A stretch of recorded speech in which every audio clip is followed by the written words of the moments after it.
एक दिन दुनिया के सबसे महान मार्गदर्शक हमारे प्यारे नबी हजरत मोहम्मद मुस्तफा सल्लल्लाहु अलैहि वसल्लम के दरबार में एक विवाद आया। ये विवाद एक मुस्लिम और एक यहूदी के बीच जमीन के एक टुकड़े को लेकर था। दोनों पक्ष अपनी अपनी दलीलें लेकर नबी जी के सामने हाजिर हुए। नबी जी सल्लल्लाहु अलैहि वसल्लम जो पूरी दुनिया के लिए रहमत और न्याय का सबसे बड़ा प्रतीक है, उन्होंने दोनों की पूरी बात बहुत ही ध्यान और तसल्ली से सुनी। सारी घटना और सारे सबूतों को देखने के बाद सच्चाई बिल्कुल शीशे की तरह साफ हो गई। नबी जी ने बिना किसी भेदभाव के पूरी निष्पक्षता के साथ फैसला उस यहूदी व्यक्ति के पक्ष में सुना दिया, क्योंकि सच उसी के साथ था। इस्लाम का न्याय ये नहीं देखता कि सामने वाला किस धर्म का है, वो सिर्फ ये देखता है कि हक किसके पास है। लेकिन वो मुस्लिम व्यक्ति जो केवल नाम का मुस्लिम था और जिसके दिल में खोट था, इस फैसले से बिल्कुल भी संतुष्ट नहीं हुआ। उसके भीतर के अहंकार ने इस बात को स्वीकार नहीं किया कि एक यहूदी के पक्ष में फैसला कैसे हो सकता है। वो नबी के दरबार से बाहर निकला, लेकिन उसके दिमाग में साजिशें चल रही थी। वो इस्लाम के सबसे पहले खलीफा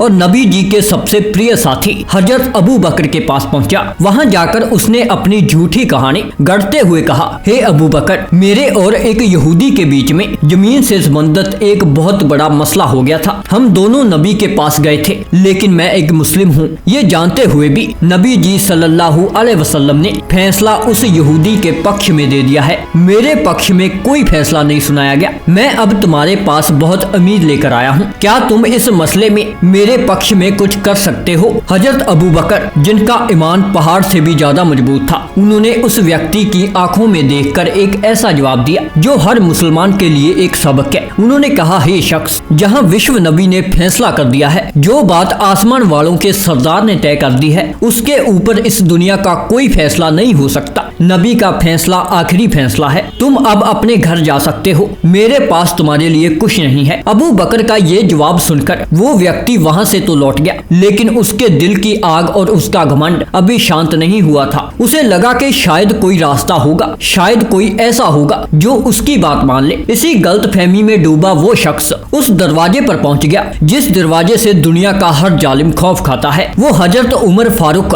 रजी अल्लाह ताला अन्हु के घर पहुंचा। उमर उस वक्त अपने घर पर ही मौजूद थे। उस मुस्लिम व्यक्ति ने हजरत उमर को देखकर अपनी वही पुरानी शिकायत दोबारा करनी शुरू कर दी। उसने कहा, उमर, मेरे और एक यहूदी व्यक्ति के बीच में जमीन का एक विवाद चल रहा था। हम नबी के पास एक निरपक्ष फैसले के लिए गए थे। नबी जी ने जो फैसला किया है वो अपनी जगह ठीक ही होगा, लेकिन उन्होंने राय उस यहूदी के पक्ष में दी है। मैं जो कि एक मुस्लिम हूँ, मेरा कोई ख्याल नहीं रखा गया, मेरे पक्ष में कोई फैसला नहीं लिया गया। उमर, मैं अब तुम्हारे पास आया हूँ। क्या तुम मेरे पक्ष में कुछ कर सकते हो? क्या तुम इस फैसले को बदल सकते हो? हजरत उमर रजी अल्लाह ताला अन्हु ने उस शख्स की पूरी बात बहुत खामोशी से सुनी। उनके चेहरे पर कोई अजीब भाव नहीं था। उन्होंने ना तो गुस्सा दिखाया और ना ही कोई लंबी बहस की। उन्होंने बहुत ही शांत और गंभीर आवाज में उस मुस्लिम व्यक्ति से कहा, ठीक है भाई, तुम थोड़ा रुको, तुम्हारी बात मैंने सुन ली है। मैं अभी घर के अंदर जाता हूँ और तुम्हारे इस मसले का बहुत ही पक्का फैसला लेकर आता हूँ। ये कहकर हजरत उमर रजी अल्लाह ताला घर के अंदर चले गए। वो शख्स बाहर खड़ा मन ही मन में खुश हो रहा था कि शायद उमर उसकी बात मान गए हैं और फैसला उसके हक में हो जाएगा। कुछ ही पल बीते थे, अचानक दरवाजे के खुलने की आवाज आई। हजरत उमर घर से बाहर निकले, लेकिन उनके हाथों में कोई कागज या कलम नहीं थी। उनके हाथ में एक चमकती हुई बहुत बड़ी और नंगी तलवार थी। इससे पहले कि वो शख्स कुछ समझ पाता या अपनी जगह से कदम भी हिल पाता, हजरत उमर ने उस तलवार को हवा में लहराया और एक जोरदार वार से उस व्यक्ति का सर धड़ से अलग कर दिया। खून का फवारा फूट पड़ा और उसका धड़ जमीन पर गिर गया। हजरत उमर ने अपनी खून की सनी तलवार को जमीन पर टिकाते हुए एक ऐसी गरजती हुई आवाज में कहा जो सदियों तक इतिहास के पन्नों में गूंजती रही। उन्होंने कहा, तुम्हारी इतनी बड़ी हिम्मत, जो फैसला विश्व नबी सल्लल्लाहु अलैहि वसल्लम ने खुद कर दिया है, जो फैसला अल्लाह के रसूल की जुबान से निकल चुका है, उसके खिलाफ तुम मेरे पास शिकायत लेकर आए हो। जो शख्स नबी के फैसले को नहीं मानता, उसे इस दुनिया में जिंदा रहने का कोई भी हक नहीं है। उमर का फैसला यही है। हजरत उमर रजी अल्लाह ताला अन्हु नबी के लिए इतने पागल थे, उनके इश्क में इतने डूबे हुए थे कि नबी जी के हर फैसले को वो अपनी जान से भी ज्यादा बढ़कर मानते थे।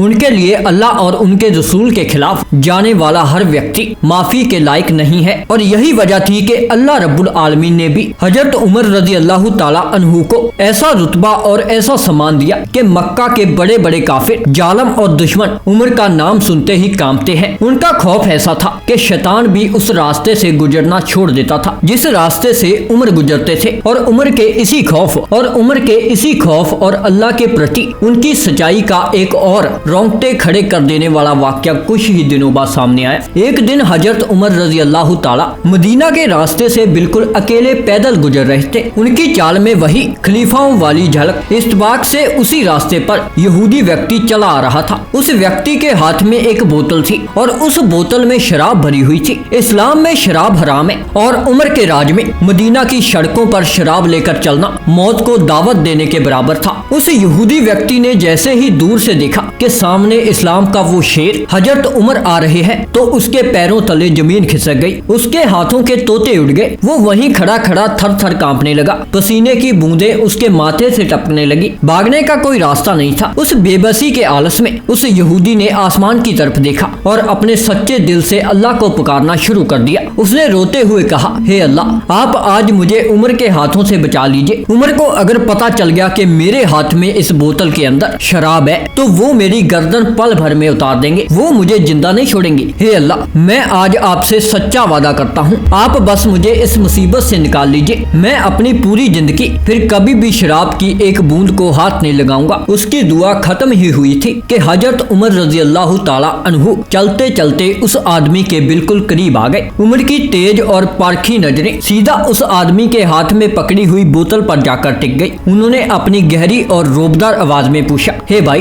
तुम्हारे हाथ में ये बोतल किसकी है? इसमें क्या है? उस यहूदी आदमी की जान हलक में अटकी हुई थी। उसने कांपते हुए होठों से झूठ बोल दिया। उसने कहा, हे उमर, मेरे हाथों में ये दूध की बोतल है। हजरत उमर ने उसकी घबराहट को भांप लिया था। उन्होंने उस आदमी की आंखों में देखते हुए कहा, अच्छा दूध है तो ऐसा करो, तुम अपनी बोतल का मुंह खोलो, इसे उल्टा करके जमीन पर दिखाओ। ये आदेश सुनकर वो यहूदी व्यक्ति डर के मारे अधमरा हो गया। उसे लगा कि अब उसकी मौत पक्की है। उसने कांपते और लड़खड़ाते हुए हाथों से बोतल का ढक्कन खोला और जैसे ही उसने बोतल को जमीन की तरफ झुकाया, वहाँ एक ऐसा चमत्कार हुआ जिसने कुदरत की ताकत को साबित कर दिया। अल्लाह ने उस इंसान की सच्ची तौबा को कबूल कर लिया था। जैसे ही बोतल से तरल पदार्थ नीचे गिरा, वो लाल रंग की शराब नहीं थी बल्कि उसमें सफेद और ताजा दूध था। सुभान अल्लाह, ये थी हजरत उमर की वो हैसियत जिसकी वजह से अल्लाह ने शराब को दूध में तब्दील कर दिया ताकि इस सच्चे तौबा करने वाले की जान बच सके और उमर के खौफ की लाज रह सके। अब जरा वापस चलते हैं रेगिस्तान की उस सुनसान और सर्द रात में, जहाँ झोपड़ी के बाहर वही खौफनाक उमर जिसके सामने तलवारें झुक जाती थी, जिसके डर से शराब दूध बन जाती थी, वो आज एक कमजोर बूढ़ी औरत की कड़वी बातें सुनकर एक बच्चे की तरह रोने के करीब थे। बूढ़ी औरत लगातार अपनी भड़ास निकाल रही थी। उसने कहा था, मेरा कोई दिन उमर ने जानना नहीं चाहा, वो अपनी जिम्मेवारी निभाने में पूरी तरह नाकाम है। जब उस बूढ़ी औरत ने अल्लाह और उसके खलीफा के खिलाफ एक तेज शिकायत की तो हजरत उमर रजी अल्लाह ताला अन्हु को लगा कि जैसे उनके पैरों के नीचे से रेगिस्तान की सारी रेत खिसक गई है। उन्हें महसूस हुआ जैसे पूरा आसमान टूटकर सिर पर गिर पड़ा है। दुनिया के 20 लाख वर्ग मील के साम्राज्य का सारा बोझ जैसे उसी पल उनके कंधों पर आ गया हो। उनका दिल जोर जोर से धड़कने लगा। उन्हें लगा कि उस बूढ़ी औरत की शिकायत कोई मामूली बात नहीं है। उन्होंने मन में सोचा, इस बुढ़िया ने आज उस सुनसान रेगिस्तान में दुनिया की नजरों से दूर सिर्फ मेरे सामने शिकायत की है, लेकिन जरा सोच उमर, इससे भी ज्यादा भयानक मंजर क्या होगा अगर क्यामत के दिन जब सारे इंसान हशर के मैदान में खड़े होंगे, जब कोई किसी का नहीं होगा और तब सबसे बड़े न्याय करने वाले अल्लाह रब्बुल आलमीन के सामने ये लाचार बूढ़ी औरत खड़ी होकर मेरे खिलाफ यही शिकायत कर दे। अगर इसने अल्लाह से कह दिया कि उमर ने मेरी खबर नहीं ली तो उस दिन मेरा क्या अंजाम होगा। उस दिन दुनिया का कोई भी बहाना नहीं चलेगा, कोई सेना, कोई रुतबा काम नहीं आएगा। उस दिन अल्लाह पाक के सामने उन्हें अपनी इस लापरवाही के लिए पाई पाई का जवाब देना पड़ेगा। यह खौफनाक मंजर सोचकर ही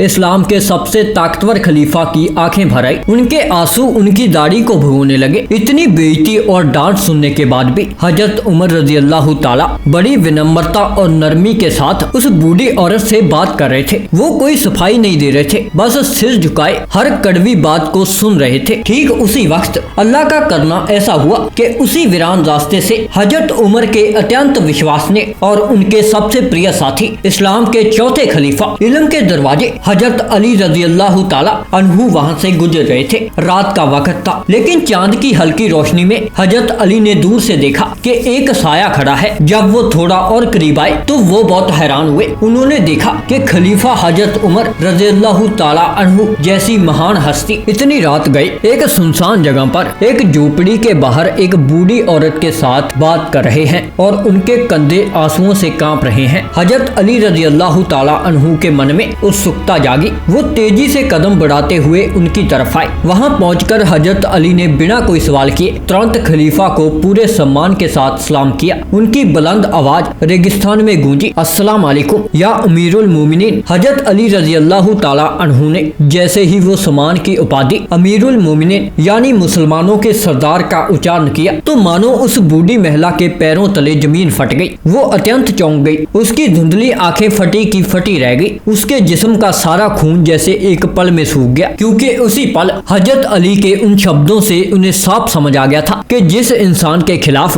वो इतनी देर से लापरवाही से शिकायत कर रही थी, जिसे वो खड़ी खोटी सुना रही थी, जिसे वो नकारा और सत्ता का लोभी बता रही थी, वो वास्तव में मुसलमान का शासक है। वो और कोई नहीं, खुद हजरत उमर रज़ियल्लाहु ताला है। बूढ़ी औरत का दिमाग सुन्न हो गया। वो मन ही मन में सोचने लगे, मैंने ये क्या कर दिया? मैंने अपनी ही मौत को दावत दे दी। मैंने उमर के सामने खड़े होकर उमर की ही आंखों में आंखें डालकर उमर की ही बदनामी की है। ये वो उमर है जिसका नाम सुनकर जंगल का शेर और बकरी एक ही घाट से पानी पीने लगते हैं। ये वो उम्र है जिसके रास्ते से अगर गुजर रहे हो तो शैतान भी डर के मारे 40 दिन तक उस रास्ते पर अपना कदम नहीं रखता। और मैंने उसी खौफनाक उम्र के सामने खड़े होकर इतना बुरा भला कहा है। अब मेरा क्या होगा? वो बूढ़ी औरत अत्यंत डरी हुई थी। बुढ़ापे और लाचारी के कारण वो पहले ही कांपती थी, लेकिन अब वो खौफ और मौत के डर से थर थर कांपने लगी। बुढ़िया का चेहरा पूरी तरह सूख गया, होठ सफेद पड़ गए। बुढ़िया ने अपने कांपते हुए हाथ जोड़े और लड़खड़ाती हुई आवाज में रोते हुए कहा, या अमीरुल मोमिनीन, मुझ गरीब को माफ कर दीजिए। अल्लाह की कसम मैंने आपको पहचाना नहीं। मुझे लगा कि कोई आम राहगीर है,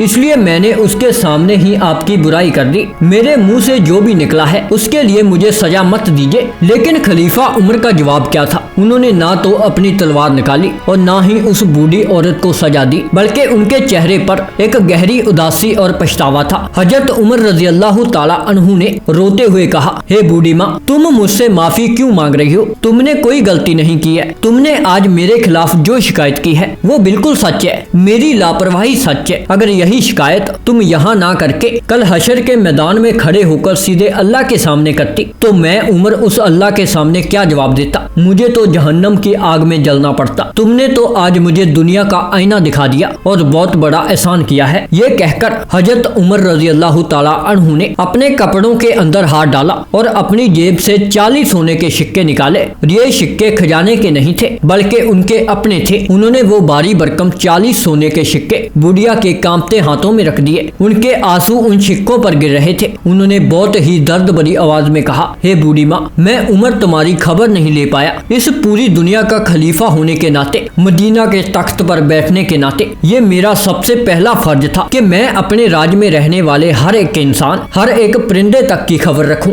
लेकिन मैं उमर इतने दिन तुम्हारी खबर नहीं ले पाया। मैं अपनी जिम्मेवारी में फेल हो गया। हे बूढ़ी माँ, मेरी इस भूल के लिए तुम इन 40 सोने के सिक्कों को रख लो और अल्लाह ताला के वास्ते इन सिक्कों के बदले अपने अतीत के सारे दुख और मेरे खिलाफ दिल में बड़ी सारी शिकायतें भूल जाओ। मुझे माफ कर दो ताकि मेरा अल्लाह भी मुझे माफ कर दे। ये है इस्लाम के सच्चे खलीफा का चरित्र, जहाँ ताकत और रुतबा अहंकार नहीं बल्कि जिम्मेवारी और अल्लाह का खौफ पैदा करता है। लेकिन हजरत उमर के न्याय और उनके इल्म का डंका सिर्फ मदीना के रेगिस्तानों तक सीमित नहीं था। उनकी सादगी, उनकी बुद्धि और इस्लाम की सच्चाई की गूंज हजारों मील दूर रोम के विशाल और आलीशान महलों तक पहुंच चुकी थी। रोम के बड़े बड़े विद्वान और सम्राट ये सोचने पर मजबूर हो गए थे कि आखिर रेगिस्तान में ऊंट चराने वाले ये लोग इस दुनिया में इतनी तेजी से कैसे छा रहे हैं। और इसी रहस्य को सुलझाने के लिए शुरू होने वाला था एक ऐसा ऐतिहासिक टकराव, एक ऐसे ज्ञान की परीक्षा जिसने दुनिया के सबसे बड़े साम्राज्य की नींव हिला दी। रोम के सम्राट के सवाल, हजरत अली के हैरत अंगेज जवाब और यरूशलेम के फतेह होने की वो हैरान कर देने वाली दास्तान, ये सब हम जानेंगे इस कहानी के अगले हिस्से में। तो हमारे साथ जुड़े रहना और ईमान की कहानियां चैनल को सब्सक्राइब जरूर कर लेना।